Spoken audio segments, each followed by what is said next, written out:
80% of riders quit within 2 years, while manufacturers laugh all the way to the bank. Why? Because most riders never learn what actually matters. Today we're covering the 18 motorcycle facts that separate weekend warriors from real riders. These aren't your typical safety tips. These are the industry secrets, engineering realities, and riding truths that manufacturers don't advertise and most YouTubers won't tell you. Number 1, it'll change how you think about your entire riding career. Let's go. Number 18. Most riders think wiping excess chain lube off after application is wrong. It's actually correct. Here's what the manufacturers won't tell you in their marketing materials. Once you've lubed your chain and given it 15 to 20 minutes to penetrate the O-rings, you're supposed to wipe off the surface excess. That sticky coating collecting on the outside, it's not protecting anything. It's a dirt magnet that'll turn into grinding paste within 50 miles. The actual lubrication happens inside those O-rings where the rollers contact the pins, and excess surface lube can't reach there anyway. Owner forums are full of riders running chains that look filthy because they think more lube equals more protection. Meanwhile, mechanics at dealerships see the same pattern. Chains caked in grime, premature sprocket wear, and riders confused why their $1,500 chain kit only lasted 12,000 miles when it's rated for 25,000. The lube needs to get inside the sealed areas, not cake up on the outside where it attracts every piece of road debris between your house and the next gas station. Number 17. Your manufacturer's recommended tire pressure isn't actually for you. It's calculated for a 160-pound rider. This little detail appears nowhere in your owner's manual. Tire companies base their sidewall numbers on maximum load capacity, but motorcycle manufacturers set their recommendations assuming an average male rider weight from the 1980s. If you weigh 200 pounds fully geared up, running the manual's 32 psi front and 36 rear means you're underinflated by roughly 4 to 6 psi. For every 4 psi you're under spec, your tires lose 60 to 70 pounds of load-carrying capacity. But here's where it gets interesting. Experienced riders use the 10-20 rule. Your warm tire pressure should be 10% higher in front and 20% higher in rear compared to cold pressure. If it's not, you're running too much pressure when cold. This explains why some riders report vague handling or premature tire wear despite following the manual. They're following recommendations written for someone 50 pounds lighter who doesn't exist. Number 16. Modern motorcycles use bushings instead of bearings in places you'd never expect, and it's pure cost-cutting. British manufacturers in the 1970s and 80s were notorious for this. Bearings last longer and work better, but bean counters determined that replacing worn bushings generates more parts revenue than installing proper bearings that might outlast the bike. Swing arm pivots, linkage points, even some steering head assemblies use simple bushings now. The catch? Bearings are relatively easy to replace in your garage. Bushings often require specialized tools or even replacing entire assemblies.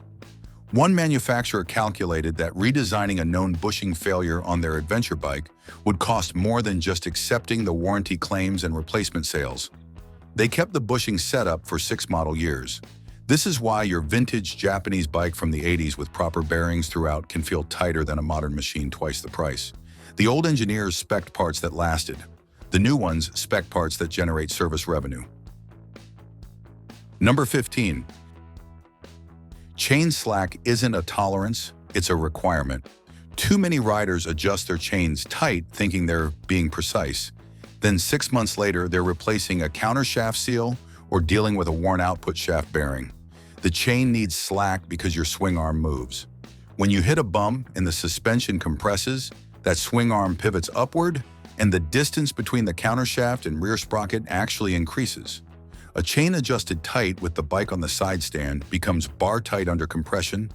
This creates massive loads on the countershaft seal, accelerates sprocket wear, and can even bend the countershaft on bikes with marginal shaft strength. The manual specifies checking chain slack with the bike loaded, you sitting on it with a helper holding it upright. Not on the center stand, not on the side stand. Most riders skip this step and run their chains too tight. Then wonder why their rear wheel doesn't coast smoothly or why they're replacing countershaft seals every 15,000 miles. The slack isn't slop. It's engineered into the system to accommodate suspension movement. Number 14. The maximum PSI stamped on your tire sidewall is not your target pressure. This confuses new riders constantly, and even experienced riders get this wrong. That number represents the absolute maximum pressure the tire structure can safely handle at max load, not the optimal operating pressure for your specific motorcycle. It's like redlining your engine at every stoplight because the tachometer goes that high. Motorcycle manufacturers test their bikes with specific tire pressures that balance handling, grip, tire life, and comfort. These numbers appear in your owner's manual or on a sticker under the seat. A sport bike might show 36 front and 42 rear cold. The tire sidewall might say 51 PSE max. That 51 number, it's a legal safety ceiling, not a performance recommendation. Running max sidewall pressure creates a harsh ride, reduces the contact patch, accelerates center tread wear, and actually decreases grip in most riding conditions. But riders see that big number stamped on the tire and assume it's what they should use. Then they wonder why their bike feels skittish in corners or why their tires are wearing flat in the middle after 6,000 miles. Number 13. Target fixation killed World War II fighter pilots, and it's killing motorcyclists today. Motorcycles account for 14% of all traffic fatalities, despite being only 3% of registered vehicles. Target fixation plays a significant role. The phenomenon was discovered when fighter pilots became so focused on their bombing targets that they flew directly into them. On motorcycles, your bike goes where your eyes go. It's not mystical, it's physics. Your body makes tiny unconscious corrections based on your visual focus. Stare at the guardrail you're trying to avoid. Your hands subtly steer toward it. Police training courses hammer this into riders. Look where you want to go, not at what you're trying to avoid. But here's what they don't tell you. The problem isn't usually dramatic, it's subtle. A rider approaches a corner too fast, panics, looks at the edge of the road instead of through the turn, and runs wide. The investigating officer writes too fast for conditions when the real cause was the rider looking at the ditch instead of the exit. Professional racers practice looking through corners even in panic situations. Street riders rarely do. That's the difference. Number 12. Counter steering is not a technique. It's the only way motorcycles turn above 15 miles per hour. Yet riders debate this like it's optional. Here's the reality. To turn right, you push the right handlebar forward. To turn left, you push the left handlebar forward. This momentarily steers the front wheel opposite to your intended direction, which causes the bike to lean, which makes it turn. The physics are settled science. Gyroscopic precession, tire geometry, and weight distribution all contribute. But the bottom line is simple. Push right to go right, push left to go left. The California Superbike School proved this decades ago with their No BS bike, a motorcycle with handlebars fixed to the frame so they can't turn. Riders trying to corner using body weight alone can barely change direction. The bike requires handlebar input to lean effectively, but riders who've never consciously practiced countersteering still argue about it online. Meanwhile, every police motorcycle course, every racing school, and every MSF instructor teaches the same thing. Your body already knows how to countersteer, even if your brain doesn't. The question is whether you can use it consciously in an emergency when target fixation wants to take over. Number 11. Engine braking doesn't damage your motorcycle. This myth persists despite zero evidence supporting it. The concern usually goes like this. Closing the throttle and downshifting causes the engine to rev high and sound strained, therefore it must be causing damage. Except the throttle controls the throttle valve, not the oil pump. Oil circulation continues whether you're accelerating or decelerating. The transmission and clutch are designed to handle the engine's full power output under acceleration. They can easily handle a fraction of that power during deceleration. The only way to damage anything is to downshift so aggressively that you over-rev past redline. Drop from 6th to 1st at 80 miles per hour? Yes, that'll grenade your engine. But proper downshifting with rev matching as you slow down? That's literally what the transmission was designed to do. Sport riders and racers use engine braking as a primary technique for corner entry. It saves brake pads, prevents brake fade on long descents, and keeps the engine in the power band for corner exit. The only real disadvantage, your brake light doesn't illuminate, so drivers behind you don't know you're slowing. Flash the brake lever to communicate. That's it. That's the only drawback. Number 10. Holding the clutch while braking eliminates engine braking and makes you less safe. New riders often pull in the clutch as they approach a stop, thinking they're being smooth. What they're actually doing is disconnecting the engine from the drivetrain, losing all engine braking effect, and reducing the bike's stability during deceleration. When the clutch is engaged and you're in gear, the engine helps stabilize the chassis during braking. The rotating mass and compression provide gyroscopic stability. Disengage the clutch and you're riding a freewheeling chassis that's more prone to upset. Plus, you've just made your brakes work harder because engine braking was helping slow the bike. Emergency braking instructors teach this constantly. Keep the clutch engaged and downshift as you slow down. Only pull the clutch at the last moment before stopping to prevent a stall. But new riders develop the clutch-in habit from cars and carry it to motorcycles. Then they wonder why their panic stops feel unstable or why they can't modulate their speed as smoothly as experienced riders. The clutch is for changing gears and preventing stalls, not for coasting to every stop sign like it's a car with an automatic transmission. Number 9. The Japanese solved the British motorcycle industry's biggest problem with one simple engineering change, and British manufacturers never recovered. British bikes from the 50s through the 70s leaked oil like it was a design feature. The problem? Vertical crankcase splits. Left half, right half, with the join running vertically along the bottom of the engine. Any imperfection in the mating surfaces meant oil seepage. There's an apocryphal story about a British manufacturer whose foundry was across the street from the assembly plant. Crankcases were wheeled across cobblestones in wheelbarrows, which ensured they'd never mate perfectly. Meanwhile, Japanese manufacturers split their crankcases horizontally, top half, bottom half. No joint along the bottom means no oil leak path. It's elegantly simple and it works. This single change, combined with superior quality control, killed the British motorcycle industry. BSA, Triumph, Norton all went bankrupt or were sold off, while Honda, Yamaha, and Suzuki dominated with bikes that didn't mark their territory in every parking lot. Modern riders take oil-tight engines for granted. Vintage British bike owners carry drip pans. Number 8. You can use the front brake in corners. This terrifies new riders because someone told them front brake mid-corner equals instant crash. It's partially true if you grab a fistful of brake while leaned over at max cornering force. But professional racers trail brake into corners constantly. They're still using front brake as they tip in and establish lean. The key is progressive application and understanding your available traction. Your tires have a finite amount of grip. Use too much for cornering and you have none left for braking. Use too much for braking and you have none for cornering. But if you're not at max lean and max cornering force, you have grip available for other tasks. Track data shows racers improve stability and control by maintaining light front brake pressure through corner entry. The compression keeps weight on the front tire and improves turn-in response. The danger comes from ham-fisted panic grabs or riders who don't understand traction management. Smooth progressive brake application while upright or at moderate lean angles, that's advanced technique. Grabbing the brake lever in a panic while maxed out in a decreasing radius turn, that's target fixation combined with poor planning. Know the difference.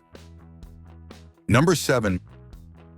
Motorcycle safety gear had no real standards until 2018. Riders were buying armored jackets with foam padding that offered roughly the same protection as a thick sweater. The problem started with Europe's PPE directive from 1989. Vague, unenforceable, and essentially a wish list with no teeth. Then came EN 13595, which was supposed to standardize motorcycle gear, but included a loophole. It only applied to professional use. Couriers and delivery riders needed certified gear. Leisure riders?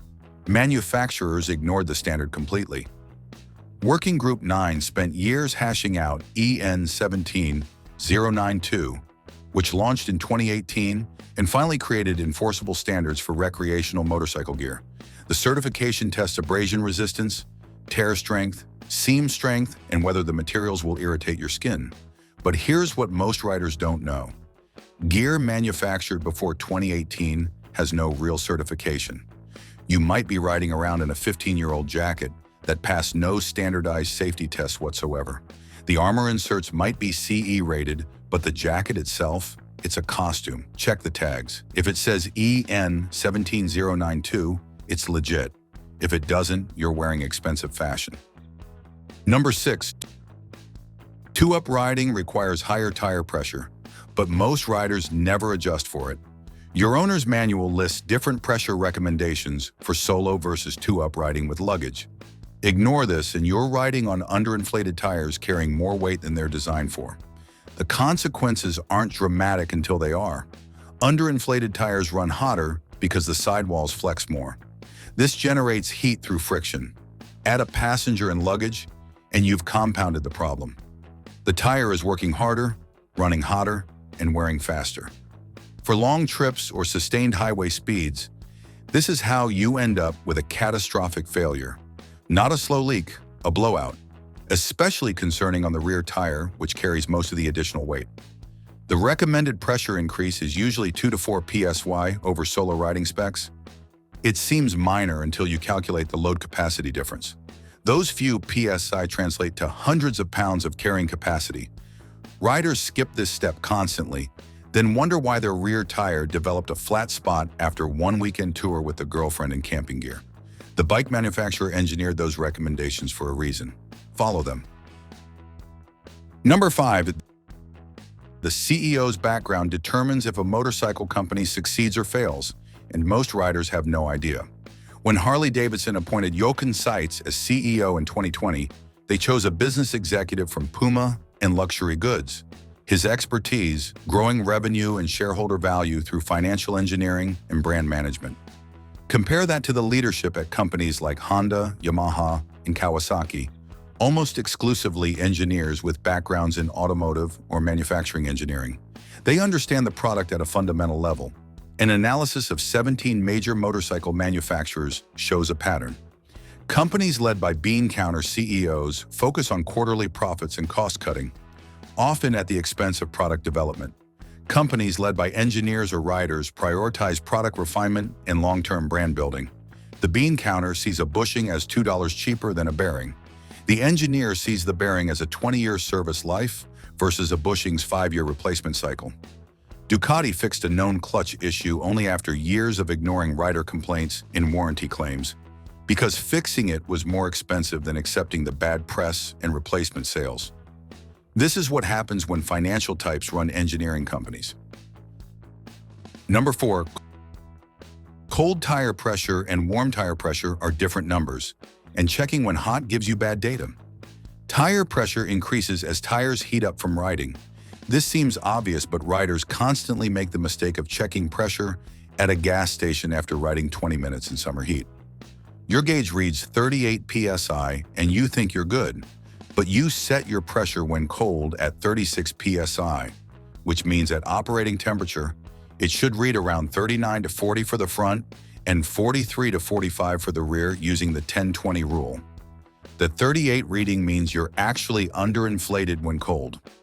Wait 3 hours for the tires to cool completely before checking. If you must check hot tires, add 4 psi to the manufacturer's cold recommendation to get an approximate correct hot reading. This is why serious riders invest in tire pressure monitoring systems. They can watch real-time pressure changes as the tires heat up and confirm they're in the correct operating range. Gas station air compressors and wildly inaccurate gauges don't help. Track riders dial this in with surgical precision because 2 psi can completely change handling characteristics. Street riders should care just as much. Number 3. Slipper clutches exist because riders were dying. When you downshift aggressively at high RPM, the rear wheel tries to drive the engine faster than it wants to run. This creates back torque that can lock the rear wheel and cause a high side crash, the most dangerous type of motorcycle accident. Racers experience this constantly: hard braking into corners, multiple downshifts in quick succession, rear wheel chattering or fully locking, bike pitching the rider over the high side. The slipper clutch partially disengages when it detects the rear wheel trying to over-rev the engine. The clutch slips just enough to prevent the lockup. This technology saved lives on the track and eventually trickled down to sport bikes and even some adventure bikes. But it's not on cruisers. It's not on most standard bikes. It's expensive and adds complexity, so manufacturers reserve it for bikes marketed to aggressive riders. If you're on a bike without a slipper clutch and you downshift hard at high speed, you're relying purely on your rev-matching skill to prevent rear-wheel lock. Most street riders aren't that good. They've just been lucky. The slipper clutch is insurance against that moment when luck runs out. Number 2, manufacturers hide known defects when fixing them, costs more than the warranty claims, and bad press. This isn't conspiracy theory. It's documented in industry forums and rider communities. One manufacturer's adventure bike had a stator failure issue affecting hundreds of units over 3 model years. The fix required a complete redesign of the charging system and updated software. Cost per unit to recall and repair: estimated $3,000. Cost to replace failed stators under warranty: $800. Number of catastrophic failures: 0. Public safety risk: minimal. The accountants ran the numbers and decided to keep producing the flawed design until the planned model refresh.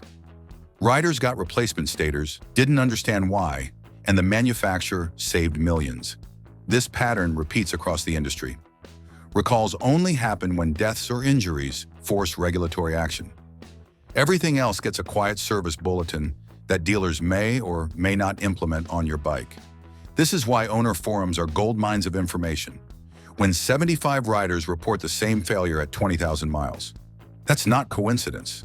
That's a design flaw the manufacturer knows about and chose not to fix. Your loyalty means nothing when quarterly earnings are on the line. Number 1. Looking where you want to go isn't advice. It's the fundamental principle of motorcycle control. This concept ties everything together: counter steering, target fixation, emergency braking, corner speed, panic reactions. Your motorcycle follows your eyes, not because of magic, but because your body makes constant micro adjustments based on visual input. You're always steering toward your point of focus, even if you're not aware of it. Professional riders train this skill relentlessly. They practice looking through corners, even when their brain screams to look at the hazard. They drill emergency swerves while consciously focusing on the escape path, not the obstacle. They understand that in a panic situation, wherever their eyes go, the bike will follow half a second later. Street riders rarely train this. They rely on instinct, which means they rely on panic reactions. And panic makes you stare at exactly what you're trying to avoid: the tree, the guardrail, the car pulling out. Your eyes lock on the threat and your hands steer you right into it. This is why experienced riders seem to have more time to react. They don't. They just look at solutions instead of problems. The bike goes where you look. Choose wisely. Now that you know what manufacturers don't want you to know, you need to know which engines they built that you should never buy. Check out our video on the worst motorcycle engines ever made, where we expose the catastrophic engineering failures, known defects, and reliability disasters that the industry tried to bury. From engines that grenade at 30,000 miles to designs so flawed they bankrupted billion-dollar companies. It's required viewing before your next purchase.